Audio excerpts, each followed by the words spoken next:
ትላንትና አልፏል በምንም አይነት መንገድ ትላንትና ተመልሶ አይመጣም በምንም አይነት መንገድ ዛሬን ደስ ብሎን ነው ያሳለፍነው ነገ ደግሞ እንደ አዲስ የምንጠብቀው ጊዜ ነው ብዙ ክርስቲያኖችን የሚያሳስባቸው ብዙዎቻችንን የሚያሳስበን ነገር ከትናንትና ይልቅ ዛሬ ከዛሬም ይልቅ ነገ ነው ስለ ነገ ያለን አመለካከት በሁለት ይከፈላል እሱን ነው በዋናነት እንድታስቡ የሚፈልገው ስለ ነገ ያለን አመለካከት በሁለት ይከፈላል አንደኛው የመጀመሪያው እኔንና እናንተን የሚያስጨንቀን ነገ የሚያስጨንቀን ሰዎች ነን አንዳንዶቻችን ሁለተኛ ደግሞ በነገ ደግሞ የምንመካ ሰዎች አለን ከሁለቱ የምናልፍ አይደለንም ነገ ያስጨንቀናል አንዳንዶቻችን ሌሎቻችን ደግሞ ነገ ያስመካናል ሁለቱም ግን ትክክል አይደሉም ስለ ነገ መጨነቅም ኃጢያት ነው ስለ ነገ መመካትም ኃጢያት ነው ስለዚህ ሁለት ክፍል ከፍለን ነው የምንመለከተው የመጀመሪያ አድርገን እንድንመለከት የምፈልገው ነገር ነገ ስለሚያስጨንቀን ሰዎች ነው እንደምታውቁት ያለንበት ወቅት በጣም አስቸጋሪ ወቅት ነው ችግሩ እኛ ሀገር ብቻ ሳይሆን በመላው ዓለም ተከስቶ ባለው የተለያዩ ችግሮች ምክንያት ነው ብዙዎቻችን ነገን ያሰብን እንድንጨነቅ የሚያደርገን እንደ ቤተክርስቲያን አገልጋይነቴ ሰዎች ይመጡና አንዳንድ ጊዜ ያማክሩኛል ምንድነው ማደርገው ይሄን ጉዳይ እንዴት ነው ማልፈው ብለው ይጠይቁኛል እዚህ ያሉትንም አገልጋዮች እንደሚጠይቋቸው አውቃለሁ አንዳንዶች ይመጡና ያለቅሳሉ ፊቴ ያለቅሳሉ በቃ አለቀልኝ ነገን እንዴት አርጌ እንደማልፈው አላቅም በቃ አልቆልኛል ብለው ያለቅሳሉ ፊቴ አንዳንዴ ላረግ የምችለውን አደርጋለሁ እኔ ደግሞ ዝም ብዬ በቃ ልጸልይልህ ወይም ልጸልይልሽ ብዬ ሰዎቹን አሰናብታለሁ ስራ ማጣት በከፍተኛ ሁኔታ እየጨመረ ያለበት ወቅት ቢኖር አሁን ነው በጣም በሚያሳዝን ሁኔታ የዕለት ጉርስ ማጣት ብዙ ሰውን ያስጨነቀ ያለበት ወቅት ነው አንዳንዶቻችን በልተን ጠግበን እንደፋለን አንዳንዶች ደግሞ አንድ ጉርሻ እንኳን ለማግኘት የሚቸገሩበት ጊዜ ውስጥ ነው ያለነው ስራ ማጣት የሥራ በር መዘጋት የኢኮኖሚ ድቀት የቤተሰብ መለያየት አንዳንድ ሰዎች አሁን ትምህርት ቤት ሊከፈት ነው የልጆቼን ትምህርት ቤት እንዴት አድርጌ ነው መከፍለው የትምህርት መሳሪያ መርጃቸውን እንዴት አድርጌ ነው የምከፍለው የሚለው ነገር እንኳን የሚያስጨንቃቸው በጣም ብዙ ሰዎች እንዳሉ አውቃለሁ ስለዚህ ነገን ስናስብ ነገን እንዴት አድርጌ ነው የማልፈው የሚለው ነገር አንዳንዶቻችንን በጣም ከማስጨነቁ የተነሳ መጸለይ እንኳን ያቆምን ይመስለኛል ምክንያቱም ጸልያለሁ ምንም መልስ አላገኘውም ስለዚህ የነገ ነገሬ ያለው በራሱ በእግዚአብሔር እጅ ነው እርሱ እንደፈለገ ያድርግ መጸለይ አያስፈልገኝም ብለን የተውን እንዳለን ሁሉ አስባለሁ ስለ ነገ የሚያስጨንቁን በጣም እጅግ በጣም ብዙ ነገሮች እንዳሉ አስባለሁ ከዚህ የተነሳ ዛሬን ብዙዎቻችን እጅግ በከበደ ጭንቀት ውስጥ ተቀምጠን እንዴት ነው የማደርገው የሚለው ነገር ያሳሰበን ከመምጣቱ የተነሳ ልንገድለው የሚገባን ጭንቀት እኔንና እናንተን እየገደለን ነው ያለው ምን ማለት ነው ጭንቀት ማለት ቀጥታ የግሪኩን ቋንቋ አንተርጉም ቢባል የተከፋፈለ ህሊና ውስጥ መግባት ማለት ነው ጭንቀት ማለት ይሄን እንዴት ላድርገው ይሄንስ እንዲባደርገው እንዴት ሊሆን ይችላል ሁለት የተለያዩ ሐሳቦች ውስጥ ገብቶ በእነዚህ ሁለት የተለያዩ ሐሳቦች ውስጥ መገኘት እሱ ራሱ ጭንቀት ነው ጭንቀት አንዳንድ ጊዜ እንደ ጭጋግ ይመሰላል ጭጋግ እንደምታውቁት አንድ ጊዜ ይከብና ሰማዩን ዝናቡ መጣው እያለ ይመጣ ይሆን ይዘንብ ይሆን አካባቢውን ያርሰው ይሆን ቤቴን ያበላሸው ይሆን እርሻዬን ያበላሸው ይሆን ግቤን ያበላሸው ይሆን ብለው ሰዎች ይጨነቃሉ ምክንያቱም ጭጋግ ከጭንቀት ጋር የሚመሳሰል ነገር ስላለው ነው ከዛ የተነሳ ሰዎች ያንን ያዩ የሚጨነቁት ጭንቀት በጣም ከባድ ነገር ነው ብዙዎቻችንን የሚያስጨንቀን ምንድነው ብላችሁ ብትጠይቁኝ የነገ ነገር አይደለም ጨርሱ የሚያስጨንቀን የነገ ማነው የትላንት ነገር ሳይሆን የነገ ነገር ነው ብዙ ጊዜ ሐኪሞች እንኳን ሳይቀር ምን ይላሉ ከማይጨነቁ ሰዎች ይልቅ የሚጨነቁ ሰዎች ለሞት ቅርብ ናቸው ብለው ይናገራሉ ጨነቁ ሰዎች ቶሎ ነው የሚሞቱት ጭንቀት በሁለመናችን ላይ የሚፈጥረው ነገር አለ አካላችንን ይጎዳል አንዳንድ ሰው ለጨጓራ ለደም አልሰር በሽታ አልፎም ተርፎ ለካንሰር በሽታ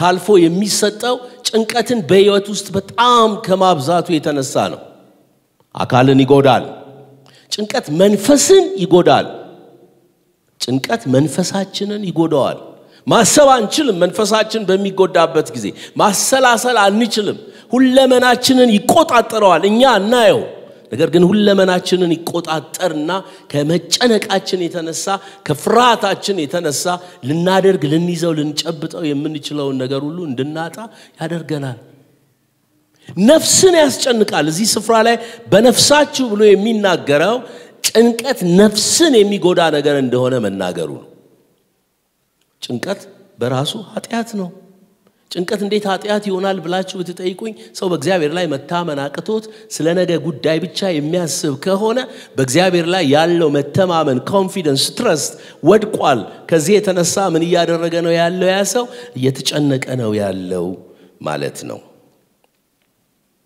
ሐኪሞቹ እጅግ በጣም ብዙ ለሚጨነቁ ሰዎች አንድ ስም ሰጥቷቸዋል ስሙ ምን የሚል ነው generalized anxiety disorder ይሉታል generalized anxiety disorder ማለት ሰው በጣም ከመጨነቁ የተነሳ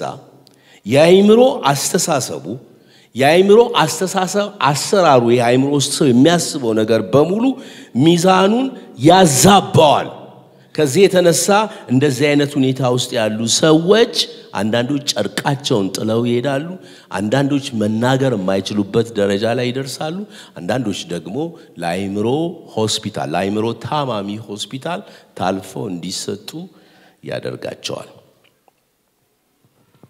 ይሄንን ሁሉ እየተነተንኩ ያለ አንድ ጊዜ ቆም ብለን እንድናስብ የምፈልገው ነገር አለ በዚህ ወቅት በዚህ ሰዓት በዚህ ደቂቃ እህቶቼ ወንድሞቼ እጅግ በጣም ያስጨነቃችሁ ያለ ነገር ምን ይሆን አማኞች ከመሆናችን የተነሳ በእግዚአብሔር ላይ መደገፍ ካልቻልን ከጭንቀት ነፃ መውጣት አንችልም በሐምሌ ወር ውስጥ አስታውሳለሁ 3 ከባባድ ነገሮች ወደኔ መጡ በጣም የሚያስጨንቁ ነገሮች ናቸው ጌታ ሆይ ይሄንን ጉዳይ እንዴት ነው መፈታው ይሄንን ጉዳይ እንዴት አድርጌ ነው ደስ በሚያሰኝ ሁኔታ አንተ ልታሳልፈኝ የምትችለው ብዬ በጣም ተጨንቄ ያሳለፍኩበት ጊዜ ነው አገልጋይ ከመሆኔ የተነሳ ሳልጨነቅ ማለፍ አልችልም ልላችሁ ፈልጌ ነው መጨነቃችን አይቀርም እኛም እንኳን ሳንቀር የእግዚአብሔር የአምላኬ ስም የተባረከ ይሁን አንድ ወር ውስጥ ባልሞላ ጊዜ ውስጥ እነዛ 3 ከባባድ ሁኔታዎች ውስጥ ድንቅ መፍትሄ ከጌታ ዘንድ እንዳገኝ ጌታ ረድቶኛል እግዚአብሔር ስሙ የተባረከ ይሁን አንዳንዶቻችንን የሚያስጨንቀን ነገር የሌለ ነገር ነው እንዲያው የሌለ ነገር ባዶ የሆነ ነገር ያንዳንዶቻችን የተጨበጠ የምናቀው ነገር ነው የብዙዎቻችን ደግሞ የነገ ነገር ነው የሚያስጨንቀን እንዲው በባዶ ሜዳ ነፍሳችንን እየሰለለ እንዲሄድ የሚያደርግ ነገር ባዶ በሆነ ነገር ስንጨነቅ የምንቆይ የቤታችንን ኮርኒስ እየቆጠርን መተኛት ካለመቻላችን የተነሳ የምንቀመጥ ሰዎች አለን ወንድሞቼና እህቶቼ በጣም ከባድ በሆነ ሁኔታ ውስጥ ያለፍን እንቅልፍ መተኛት ሳይችሉ ቀርተው አንዳንድ ሰዎች በመድኃኒት ብቻ የሚተኙ ሰዎች እንዳሉ አውቃለሁ በጣም ከባድ ነው ያንዳንዶቻችን ግን በባዶ ሜዳ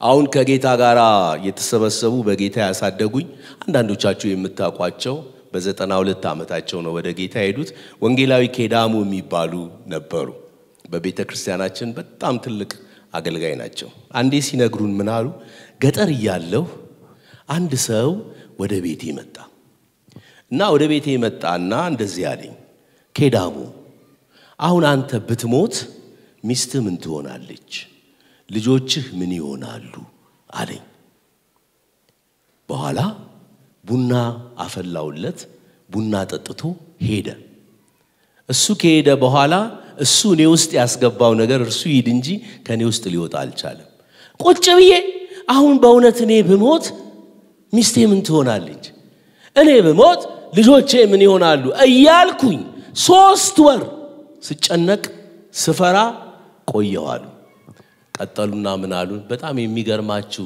ነገር በዚያ ወቅት ሚስትም አላገባው ልጆችም አልወለድኩም እንዲሁ በባዶ ሜዳ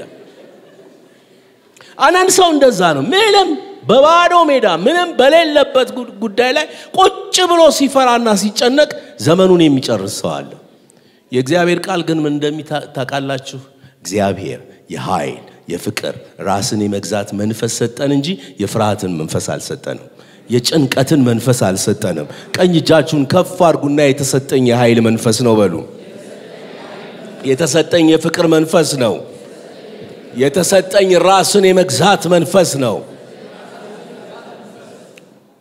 ነገን ስናስብ አንዳንዶቻችን 2018 ዓመተ ምህረት ነው የሚያስጨንቀን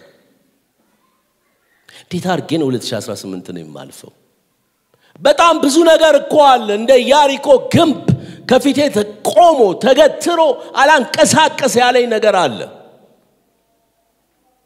አንዳንዶቻችን ደግሞ ልክ እንደ ቀይ ባህርና እንደ ዮርዳኖስ ወንዝ አላሳልፍ ያለ የተዘረጋ ነገር ፊቴ አለ ስለዚህ ነገር እንዴት ነው የማልፈው ብለን ነው እንጨነቀው ዛሬ ግን በዚህ ምሽት እውነትን እነግራችኋለሁ 2017ን ያሳለፈን ጌታ 2018ንም ያሻግረናል የመሻገር ኮንፈረንስ እንደሆነ ስናስብ እንድታስቡ የምፈልገው ትልቅ ነገር 2017ን ያሻገረን ጌታ 2018ን አሻግሮን የዛሬ ዓመት የ2019 በሌላ ርዕስ ላይ ሌላ ኮንፈረንስ እናደርጋለን ክብር ለአምላካችን ለእግዚአብሔር ለእርሱ ብቻ ይሁን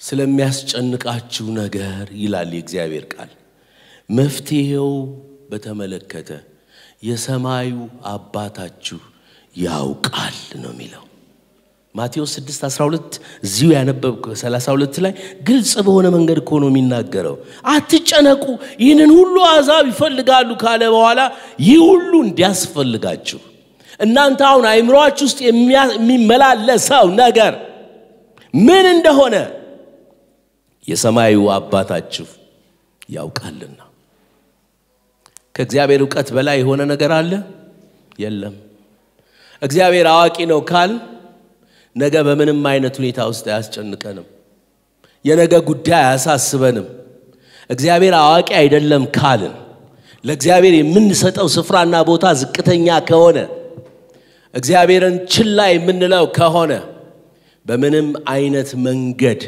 ነገ ከሚያሳስበን ነገር ነፃ መውጣት ጨርሶ አንችልም የኔና የናንተ አባት እኮ እጁ የተሰበሰበ አባት አይደለም ባዶ የሆነ አባት አይደለም የጎደለው ነገር ያለ አባት አይደለም ሰማይ የእርሱ ነው ምድር የእርሱ ነው ከዋክብት የእርሱ ናቸው ባህር የእርሱ ነው ዳዊት ላይ እንደዚህ የሚል ቃል አለ በሺህ ተራራዎች ላይ ያሉ እንስሶች የኔ ናቸው ይላል እግዚአብሔር የማልቅ መዝገብ ነው ያለው የማልቅ ግምጃ ቤት ነው ያለው አባታችን ስለ ልብስ ነው የምትጨነቁት ይላል በመድር ላይ ትልቅ ንጉስ የሚባለው በጣም አዋቂ ጥበበኛ የሚባለው ሰለሞን በመድር ላይ እንዳሉት አበቦች እንደነርሱ እንኳን አልለበሰም ይላል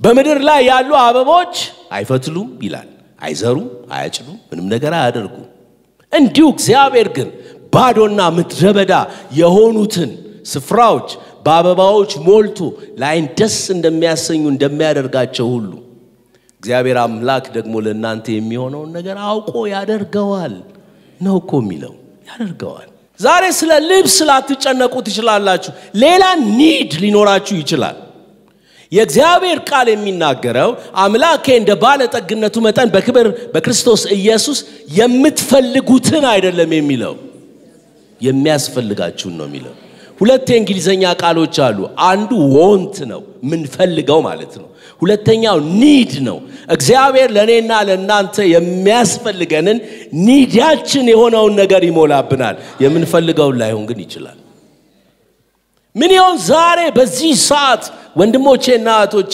ያስጨነቃችሁ የምትፈልጉት ነገር ኖሮ ግን ያላገኛችሁት ነገር ምን ይሁን የእግዚአብሔርን ቃል እየተናገርኩ ብዙ ጊዜ ትንቢት እናገራለሁ አሁንም ትንቢት እናገራለሁ በሰራዊት ጌታ በእግዚአብሔር ቃል ፊት እግዚአብሔር በዚህ ጉባኤ መካከል ለብዙዎቻችሁ የምትፈልጉትን ሳይሆን የሚያስፈልጋችሁን ይሞላባችኋል አመቱ ከማለቁ በፊት ክብር ለእግዚአብሔር ስጡ አመቱ ከማለቁ በፊት የሚያስፈልጋችሁን የምትፈልጉትን አይደለም የሚያስፈልጋችሁን ስለዚህ ብዙዎቻችሁ መጣችሁ ያ ያስጨነቃችሁ ኒድ ምን እንደሆነ እናንተ ታውቁታላችሁ እግዚአብሔር ግን እዚህ ለሚያገለግሉት ሰዎች መጣችሁ እንድትመሰክሩ ያደርጋችኋል ስለ ምግብ ነው የምትጨነቁት ስለ ምግብ ስለምትበሉት ነገር ነው የምትጨነቁት አቃለው በዚህ ወቅት የምንበላው ነገር እየጨመረ ነው ያለው እችን የምታክል ዳቦ 10 እና 12 ብር እየገዛ እንዴት እንደምንዘልቀው አላቅም ሁሉ ነገር ነው የጨመረው የኢትዮጵያ ብቻ ሳይሆን የዓለም ኢኮኖሚ ተመቷል የዓለም ኢኮኖሚና የሀገራችን ኢኮኖሚ ቢናጋ የእግዚአብሔር መንግስት ግን አይናጋም ምን እንበላለን ምንስ እንጠጣለን ይሄንን ጉዳይ እንዴት እናልፈዋለን እያላችሁ አትጨነቁ በጣም የሚገርመው ነገር በዚህ ጉዳይ ላይ ጌታችን ኢየሱስ ክርስቶስ ምሳሌ አድርጎ የሚያስቀምጠው ወፎችን ነው ወፎች አይዘሩም አያጭዱም ጎተራ የላቸው እኔ ደግሞ ልጨምርበት ከዘመኑ ኮንቴክስት ጋር ባንክ ቡክ የላቸው ኤቲኤም ካርድ የላቸው ምንም ነገር የላቸው ግን እግዚአብሔር አምላክ የሰማዩ አባታቸው ይመገባቸዋል ይልና እናንተ ከወፎች አትበልጡምን ይላል ያው በክቡር ደሙ የታጠባችሁ የዳናችሁ የክብር ተስፋ ያላችሁ የዘላለም ሕይወት የተመደበላችሁ ሰዎች ከወፎች አትበልጡም ከሜዳ አበቦች አትበልጡም ትበልጣላችሁ ተጨንቃችሁ በቆመታችሁ ላይ አንድ ክንድ መጨመር አትችሉ ነገ ነው የሚያስጨንቃችሁ በዛሬና በነገ መካከል እግዚአብሔር አለ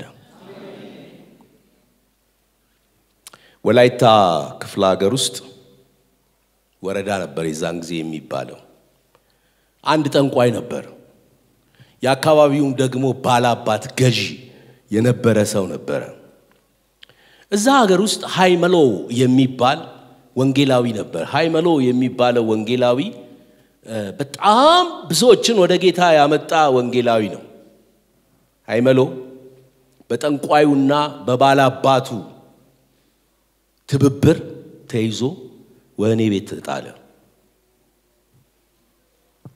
ከዛ በኋላ ጠንቋዩና ንጉሱ ተስማሙና ሃይመሎን ሊገድሉት ወሰኑ መተው ነገሩት ሞት ተፈርዶብሃል ብለው ሲነግሩት ሃይመሎ አላዘነም ያንን መርዶ ይዘውለት ለመጡት ሰዎች ምን አላቸው በዛሬና በነገ መካከል እግዚአብሔር አለ በዛሬና በነገ መካከል ማን አለ እግዚአብሔር አለ ብሎ ነገራቸው ይሄ ምን አይነት ደፋር ሰው ነው ብለው ሄዱ የዛኑ ቀን ሌሊት ጠንቋዩ ባላባቱ ሞተው አደሩ በዛሬና በነገ መካከል ማን አለ እግዚአብሔር አለ ሃይመሎ አልሞተም በሃይመሎ ላይ ግን ፍርድ የሰጡት ሰዎች ሞቱ ከዚህ በኋላ እንኳን ምን እንደምንሆን ማናችንም ማናቅም እንኳን ለነገ ተጨንቀን ቀርቶ ምን እናቃለን ቤት ጉዳይ ነው አንዳንዶቻችንን የሚያስጨንቀን የዕዳ ጉዳይ ነው አንዳንዶቻችንን የሚያስጨንቀን። የልጆቻችን ጉዳይ ነው አንዳንዶቻችንን ነገን እያሰብን እንድንጨነቅ የሚያደርገን። ቅዱስ ቃሉ ግን እንደዚህ ይላል፣ ነገ ለራሱ ይጨነቃልና ለነገ አትጨነቁ። ምን ማለት እንደሆነ ታውቃላችሁ? ነገ ራሱን ይዞ የሚመጣው የራሱ የጭንቀት ጎተራ አለው። ዛሬ ስለ ነገ እያሰብን የምንጨነቅ ከሆነ ነገ ስለሚመጣው ጭንቀት ደግሞ እንዴት ነው ማለፍ የምንችለው ማለት ነው? ለቀኑ ክፋቱ ይበቃዋል። ነገ የተመደበለት የጭንቀት ቀን አለ። ስለርሱ እያሰብን ስለ ነገ እያሰብን ዛሬን ቁጭ ብለን የምንጨነቅ ከሆነ የነገውን የቀን ክፋት እንዴት አድርገን ነው ልናልፍ የምንችለው? ወንድሞቼ ተረጋጉ። በጌታ በኢየሱስ ክርስቶስ ስም እለምናችኋለሁ ተረጋጉ።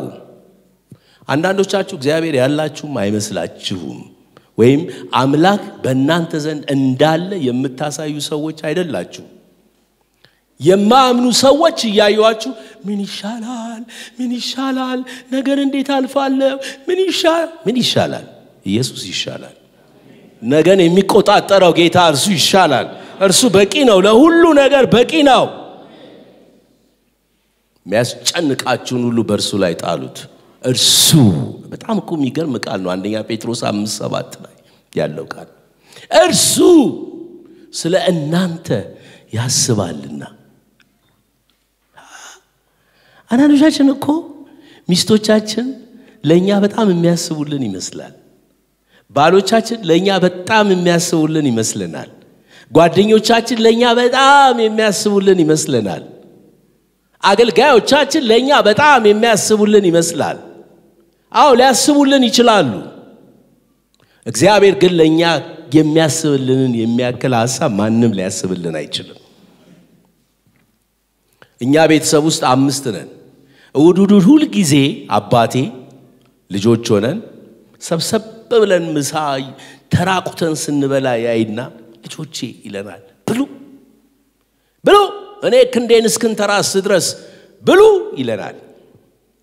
እሱ ክንዱን ተንተራሰ። ምን ማድረግ ይችላል? ምንም ማድረግ አይችልም። ለዘላለም ክንዱ የማይተራሰው ጌታ እሱ ተቀበለን፣ እሱ አኖረን፣ ደግሞም ያኖረናል። አባታችን ሆይ የሚለው ጸሎት ውስጥ ምን እንደምንጸልይ ታውቃላችሁ? አባታችን ሆይ በሰማያት የምትኖር ስምህ ይቀደስ፣ መንግስትህ ትምጣ፣ ፈቃድህ በሰማይ እንደሆነ እንዲሁ በምድር ትሁን ብለን እንጸልይና ቀጥሎ ምንድነው የምንለው? የዕለት እንጀራችንን ነገ ስጠን ዛሬ። የነገውን ነገር እኮ እሱ ስለሚያውቀው ነው ዛሬ ስጠን ብለን እንድንጸልይ ያስተማረን ያለው። ብዙዎቻችን የነገ ነገር ነው የሚያሳስበን። ባንክ ያስቀምጥነውን ገንዘብ እያየን በጣም ሳቲስፋይድ የምንሆን ሰዎች አለን። አሁን ደግሞ ቴክኖሎጂው ተራቋል። ስልካችንን እናውጣና ሞባይል ባንኪንግ ስላለን I'm okay ደህና ነኝ፣ አሁን በቂ ገንዘብ አለኝ ምናምን እንላለን። ነገ እንዴት ብሎ እንደሚጠፋ ማናችንም አናውቅም። የዕለት እንጀራችንን ዛሬ ነው የተባልነው፣ ነገ አይደለም። የዛሬን የመገበን ጌታ የነገውን ደግሞ እርሱ ያውቃል።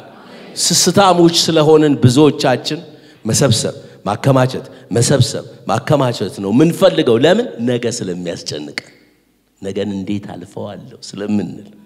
ጠቢባን ሁን አናስቀምጥ ማለት አይደለም፣ ጨርሶ አይደለም። የብዙዎቻችን ግን የመስገብገባችን ምክንያት ምንድነው ተብሎ ቢጠይቅ ነገ ነው።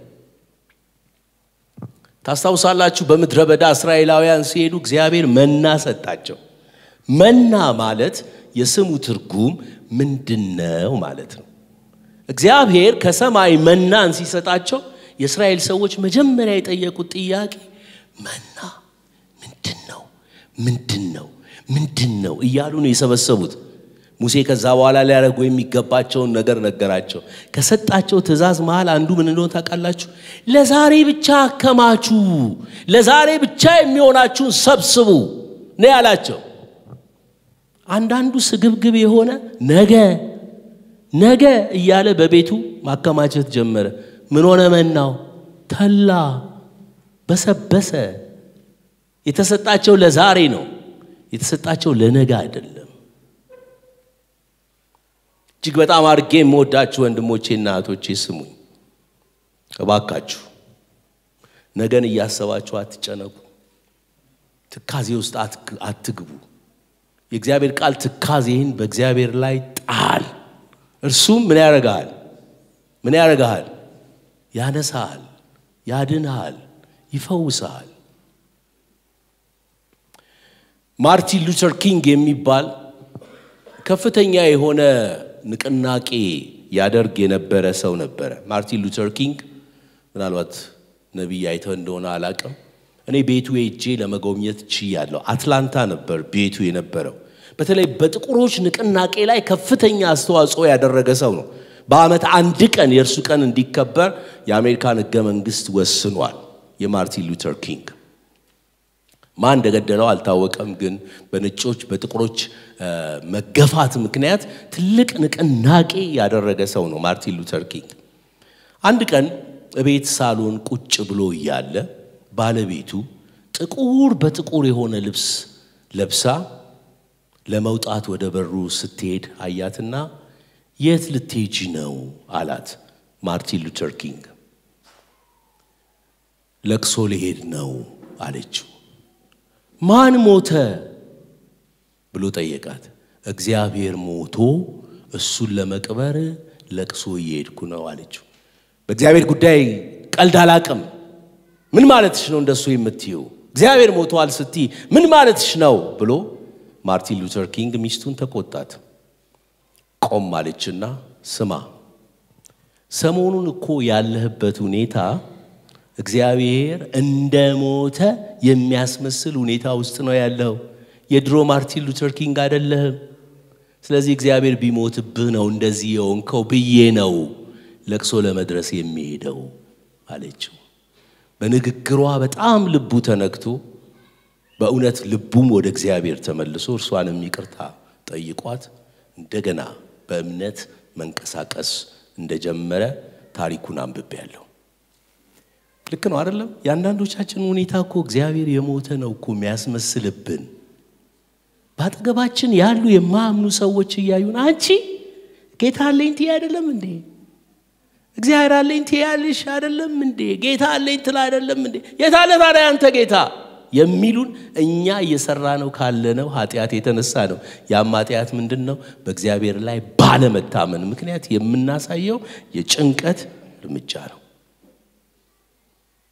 ወገኖቼ ጌታ በቃሉ እንደዚህ ነው የሚለው ኤርምያስ 23 ላይ እኔ የቅርብ አምላክ እንጂ የሩቅ አምላክ አይደለሁም አሜን እኔ ምን አምላክ ነኝ የቅርብ አምላክ እንጂ የሩቅ አምላክ አይደለሁም ዳዊትም በመዝሙረ ዳዊት ላይ ሲናገር መዝሙር 37 ላይ ጎለመስው አረጀውም ጻድቅ ሲጣል ዘሩም እህል ሲለምን አላየው ሁሉ ጊዜ ይራራል ያበድርማል ዘሩም በበረከት ይኖራል ይላል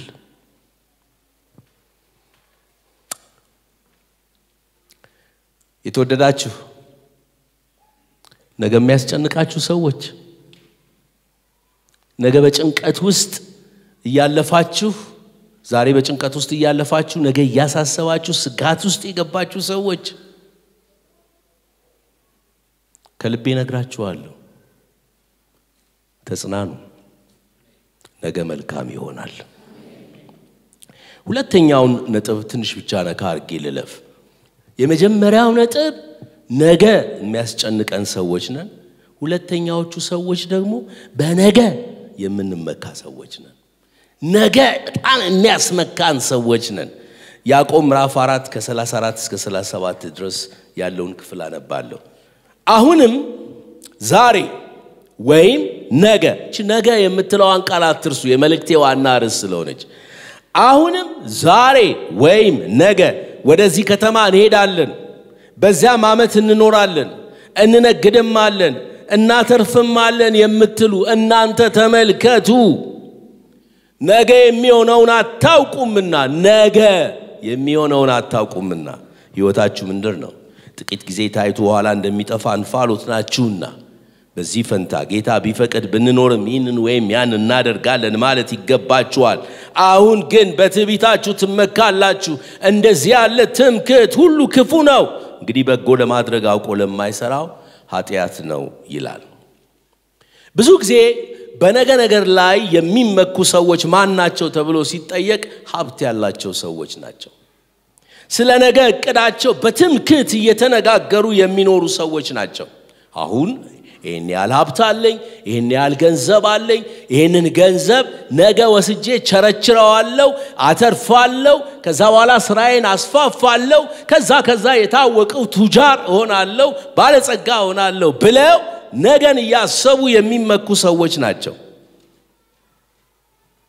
ስለነዚህ ሰዎች ጌታችን ኢየሱስ ክርስቶስ በሉቃስ ወንጌል ምዕራፍ 12 ላይ አንድ ሞኝ ገበሬን በምሳሌነት አንስቶ ይናገራል። ያ ሞኝ ገበሬ ምን አለ? እርሻዬ በጣም ትልቅ ነው፣ ይሄንን እርሻ አስፋፋዋለሁ፣ ነገ ከዛ ጎተራ እሰራለሁ፣ በጣም አስፋፋዋለሁ፣ ልዩ የሆነ ኑሮ መኖር ጀምራለሁ። ከዛ በኋላ እንደዚህ እላለሁ፣ ነፍሴ ቢ ጠጪ እላታለሁ ይልና አንተ ሞኝ በዛሬው ሌሊት ነፍስህን ይፈልጓታል።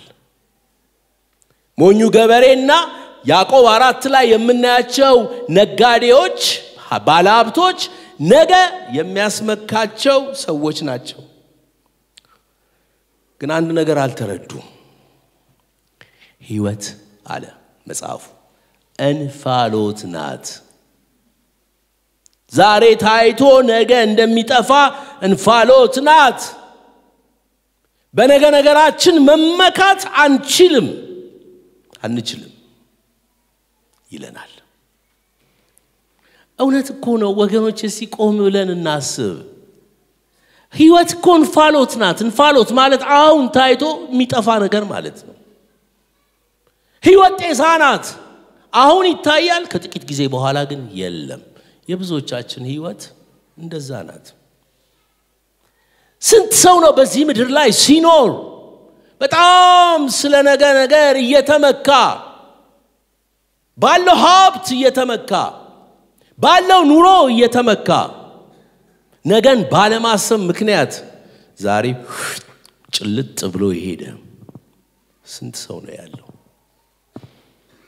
አማኝም ይሁን አማኝም ያልሆነ ሰው። በዚህ ዓመት ኤፕሪል ላይ ሚያዝያ ላይ አሜሪካን ሀገር ነበርኩኝ። ኖርዝ ካሮላይና የሚባል ስቴት ውስጥ ሻርሎት የሚባል ከተማ ውስጥ ኮንፈረንስ ነበረ።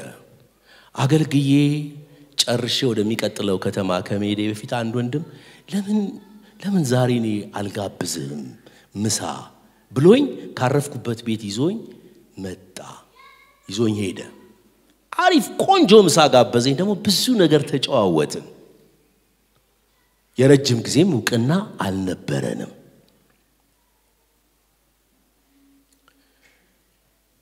አመሻሽ ላይ ወደ ቤት ከሄድኩኝ በኋላ የቤተ ክርስቲያኑ ፓስተር ደወለልኝና ቅድም ምሳ ይዞ ሄደ ወንድም ወደ ጌታ ሄዷል አለኝ። እንዴት ሾክድ እንዳደረገኝ ልነግራችሁ አልችልም።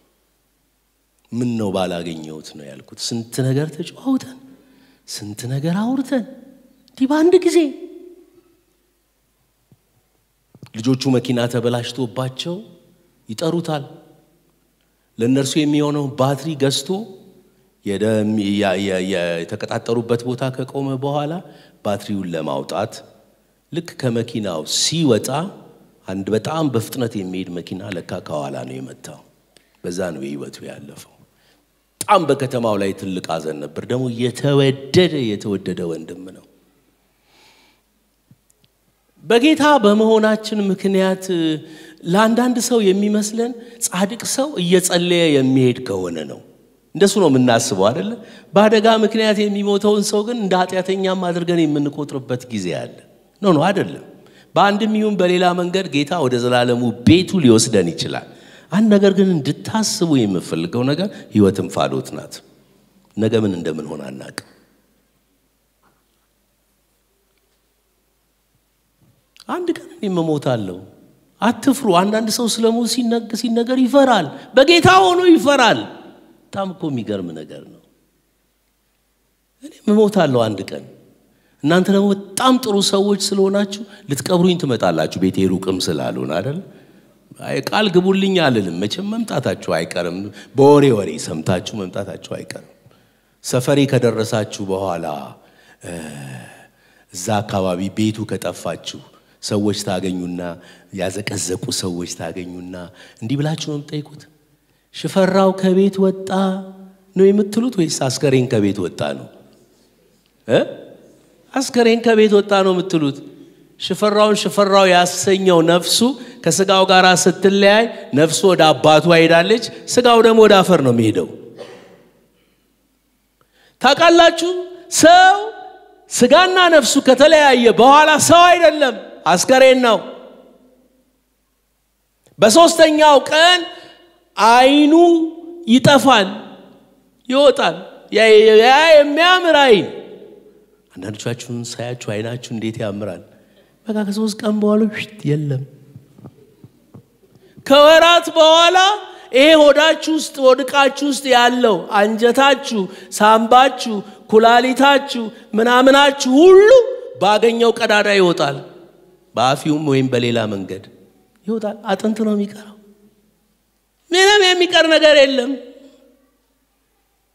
እንደስ የሚያሰኘው ነገር ይሄ ነፍስ የሚባለው ነገር አንድ ቀን በመድር ላይ በዋስትናችን ያረጋገጥነው ጌታ የዋጀን ነፍሳችን ግን ከጌታ ከኢየሱስ ክርስቶስ ጋር ይሆናል ይሄ ተስፋ ነው ያለን በመድር ላይ ግን ምንም ተስፋ ልናገደርግበት የምንችለው ነገር የለንም ለመሞት ለመለየት የግድ 70 80 90 ዓመት እንዲሆነን አያስፈልግም ስንት ወጣት አይደለ ስንት ልጅ አይደለም እንዴ በዚህ ምድር ላይ የነበረውን ህይወታቱ የሚያልፈው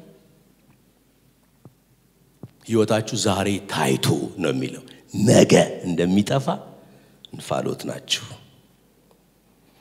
በነገ ነገራችን መመካት አንችልም በነገራችሁ ላይ በነገ ነገር የምንመካው በሀብት ብቻ አይደለም አንዳንዶቻችን በጉልበታችን አንዳንዶቻችን በስልጣናችን አንዳንዶቻችን በዘመዶቻችን ነገን ተመክተን የምናስብ ሰዎች አለን መጽሐፍ ቅዱስ ግን እንደዚህ ይላል የሚመካ በእግዚአብሔር ይመካ በቃ ሌላ ምንም የሚናገረው ነገር የለም ውድ ወንድሞቼና እህቶቼ የእግዚአብሔርን ፈቃድ እንደ ቀልድ ልናልፈው አንችልም በህይወታችን የሚመጣውን የእግዚአብሔርን ፈቃድ እንደ ቀልድ ልናልፈው አንችልም ነገ በእግዚአብሔር ፈቃድ ውስጥ ነን ነገ በእግዚአብሔር ቁጥጥር ውስጥ ነን ነገ በማንኛውም ሁኔታ ውስጥ እግዚአብሔር በፈለገው ነገር ውስጥ የምናልፍ ሰዎች ነን ይሄንን አውቆ ነው የሚለው ያለ ይሄንን አውቆ ነገር ግን የማይሰራው ሰው በጌታ ፈቃድ ውስጥ ሆኖ ለማይሰራው ሰው ኃጢአት ነው ብሎ ነው የሚናገረው በነገ ነገር መመካት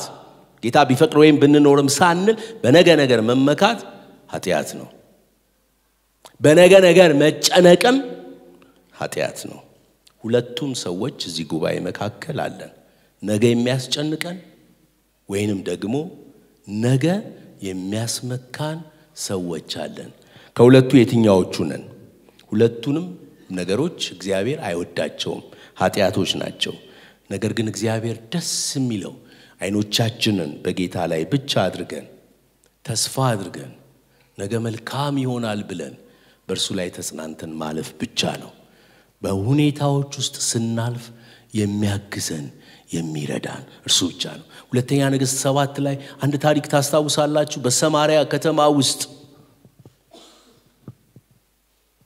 የርግብ ኩስ ገንዘብ አግኝቶ ይሸጥ ነበር ያህያ ጭንቅላት እንኳን ሳይቀር ገንዘብ አድርጎ ይሸጥ ነበር ከሁለቱ ግን የከፋው እናቶች የገዛ ልጆቻቸውን በተራ የቀቀሉ ይበሉ ነበር ጣም የከፋ ዘመን ነበር ያን ያህል የከፋ ዘመን ውስጥ አይደለንም አሁን ያለነው እግዚአብሔር መልእክት ለነብዩ ኤልሳ ሰጠውና እንደዚህ ብሎ ተናገረ ነገ በሰማሪያ ከተማ ኤኔር በሚያክል ገንዘብ ኤኔያል ስንዴ ይሸመታል ኤኔያል ዱቄት ይሸመታል ሚታመን እኮ አይደለም ንጉሱን ይጠብቅ የነበረው ጃንደረባ እንደዚህ ብሎ አፌዘ በእውነት የሰማይ መስኮቶች ቢከፈቱ ይህ ሊሆን ይችላል ብሎ አፌዘ ኤልሳ እንደዚህ አለው አዎ ለእግዚአብሔር የሚሳነው ነገር የለም በአይነት ያለ ግን አትቀምስም አለው እነዛ አራት ለምጻሞች የጠላቶቻቸው መንደር